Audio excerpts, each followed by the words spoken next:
Bonjour à tous les amis, j'espère que vous allez bien. Ça y est, l'interview de Kylian Mbappé vient de sortir. Il nous a fait des déclarations incroyables sur sa capacité à devoir défendre. On va essayer de parler de tout cela dans cette vidéo et on se pose la question de savoir est-ce qu'ils vont vraiment le faire avec Ousmane Dembélé? Vont-ils pour une première fois vraiment créer un duo pour ramener cette troisième étoile en équipe de France? Parce que Dembélé a fait une interview dans la radio espagnole et Mbappé dans le Parisien où ils se sont vraiment déclarés leur flamme. Ce sont des meilleurs amis depuis leurs 13 ans. Ils se contactent régulièrement, mais sur le terrain, on a l'impression que ça ne matche pas. Sur le terrain, on a l'impression que l'un empiète sur l'autre, etc. Et le vrai problème, c'est qu'on a l'un qui est devenu ballon d'or et l'autre qui peine depuis 2 ans, mais qui est le capitaine de l'équipe de France, qui est le numéro 9 de l'équipe de France, mais qui ne veut pas laisser la place à son ami, qui a été numéro 9 ces 2 dernières saisons, qui a fait un back-to-back Ligue des Champions. Alors, Mbappé, la question lui a été posée par son petit frère Ethan Mbappé, et la question était simple. Est-ce que tu comptes défendre un jour?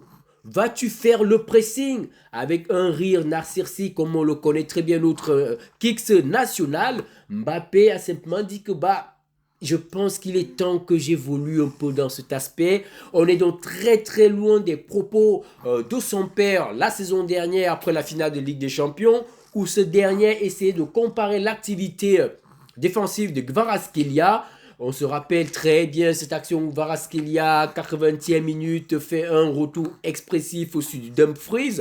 Il avait simplement déclaré que son fils n'est pas ce genre d'attaquant. C'est un attaquant et un attaquant c'est fait pour marquer. Mais sauf qu'on a vu de plus en plus que cette façon de voir le football n'a plus aucun sens. Harry Kane, c'est un attaquant qui défend avec le Bayern et pourtant il a terminé soulier d'un Européen cette saison devant Kylian Mbappé qui ne défend pas. Donc au final, ce n'est pas parce que tu fais des efforts défensifs que tu n'es pas performant face au but. La preuve, Ousmane Dembélé la saison dernière a pressé plus qu'aucun jour dans l'histoire du football et pourtant il a terminé parmi les meilleurs buteurs de la saison dernière. Donc, va-t-il vraiment tenir ses paroles en disant que c'est un aspect de son jeu auquel il va évoluer, il compte évoluer parce qu'en fait c'est primordial pour l'équipe de France.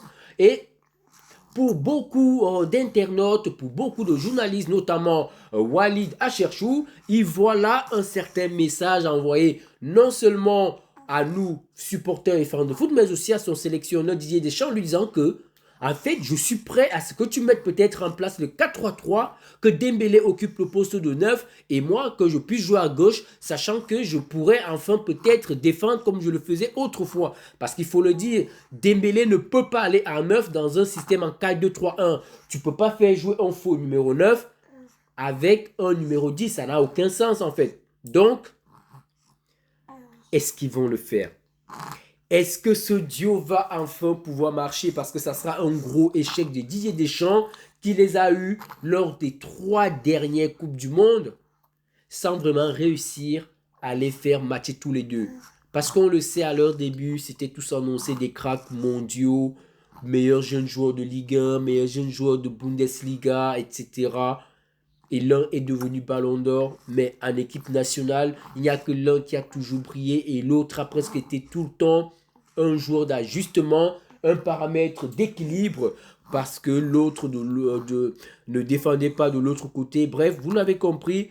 Et aujourd'hui, Mbappé a conscience que s'il veut gagner des trophées en 2026, comme l'a dit Dembélé sur Rotten sans flamme, il va falloir qu'il défende, il va falloir qu'il augmente en fait son activité défensive. Ça ne veut pas dire qu'il doit devenir Sergio Ramos, ça veut simplement dire qu'il doit être connecté à toute l'équipe. Parce qu'avant, c'était quoi? Sur le champ, 9 plus 1. Mbappé qui n'est pas connecté et qui attend lorsque le ballon est dans les pieds de ses coéquipiers pour vouloir le récupérer dans leurs pieds. Et là, tu n'es pas connecté alors que si tu as une activité avec ou sans ballon, tu es connecté en fait. Ce qui fera certainement la différence. Et si vraiment ça ne va pas dans ce sens, l'équipe de France ne pourra pas gagner cette Coupe du Monde. Et comme moi je l'ai toujours dit, il ne s'agit pas, ce n'est pas qu'une question de système, c'est aussi une question d'animation et surtout c'est une question aussi d'état d'esprit des joueurs. quand tu es le capitaine, si tu ne montres pas en fait l'exemple, parce qu'aujourd'hui, des joueurs comme Dembélé, Michael Olise ont compris qu'ils n'ont pas forcément besoin de Kylian Mbappé pour gagner. La preuve, Dembélé, Doué, Barcola ont gagné la Ligue des Champions sans lui, alors qu'avec lui, ils ont été bloqués. Ça, c'est déjà d'un. Et de l'autre côté, Michael Olise, avec Harry Kane, il se dit, ok, moi j'ai un numéro 9 qui a terminé soulier d'or et pourtant qui aide beaucoup l'équipe. Pourquoi lui ne ferait pas ça? Et ça ne m'empêcherait pas d'être décisif. Bon, vous voyez un peu, aujourd'hui, l'équipe de France n'est plus celle qu'elle était en 2022, où l'état niveau moyen des joueurs est très élevé par rapport à ce qui se faisait de mieux en 2022. Dembélé était certes là en 2022, mais ce n'était pas le Ousmane Dembélé qu'on a aujourd'hui. Pareil même pour Kylian Mbappé qui était très fort en 2022, mais qui aujourd'hui n'a pas du tout les mêmes aptitudes, n'a pas du tout la même force de frappe qu'il avait en 2022. Donc c'est tout cela qui me fait quand même croire qu'il y aura un changement, mais jusqu'à quel niveau? Jusqu'à quel moment il va décider que ok, c'est bon, j'ai couru, je ne veux plus le faire. Est-ce que quand on va rencontrer un gros adversaire, est-ce que lorsqu'on rencontre un adversaire moyen, mais sauf qu'on est quand même dans une poule assez compliquée, il n'y a que le match contre l'Irak qui peut être un tout petit peu abordable, mais sauf que si ça ne se passe pas très bien contre le Sénégal, sachant que derrière l'Irak, on a la Norvège, il va falloir mettre en fait les bouchées doubles. Donc, dès le match de demain soir, il va falloir vraiment voir déjà les prémices en fait de cette déclaration. Sinon, on retombera à sa déclaration avec The Bridge, où il nous avait fait comprendre que oui, qu'il était conscient que son activité sans ballon avait un effet négatif en fait sur les équipes. Et donc, on espérait qu'après The Bridge, qu'il y ait du changement. Et ce qui est bizarre, c'est que son truc de The Bridge, c'était avant le match contre le Bayern. Donc, une façon de dire aux supporters que ouais, je sais, j'ai compris, je vais faire. Mais ça n'a pas suffi et les matchs qui ont suivi, il n'a pas du tout changé. Et là encore, une interview juste avant le début de la Coupe du Monde qui va dans le même sens, d'une façon de donner en quelque sorte du pain à ceux qui veulent le manger. Je vais le faire, mais est-ce que je vais vraiment le faire? La Coupe du Monde nous le dira et surtout à la suite de sa carrière. Parce que la saison prochaine avec José Mourinho, ça ne s'annonce pas cordial. On connaît Mourinho, on connaît Mbappé. Est-ce que ça ne va pas péter? Bref, tout dépendra de lui.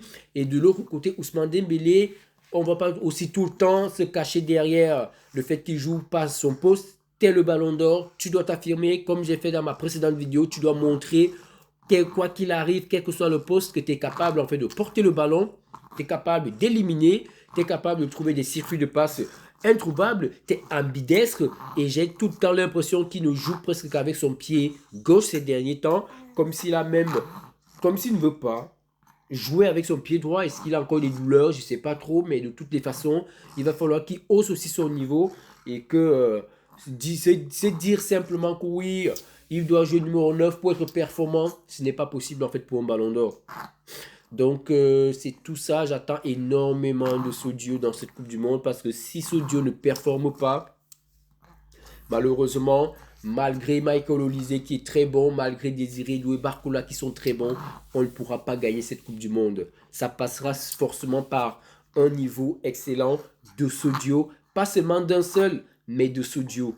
Et du coup, hâte vraiment de voir déjà que le match face au Sénégal se joue. J'ai l'impression que ça fait 10 ans que la Coupe du Monde a commencé, mais ça fait 10 ans en fait que l'équipe de France n'a pas joué. Ça fait trop, il y a trop de matchs. Et nous, on est à la poule I.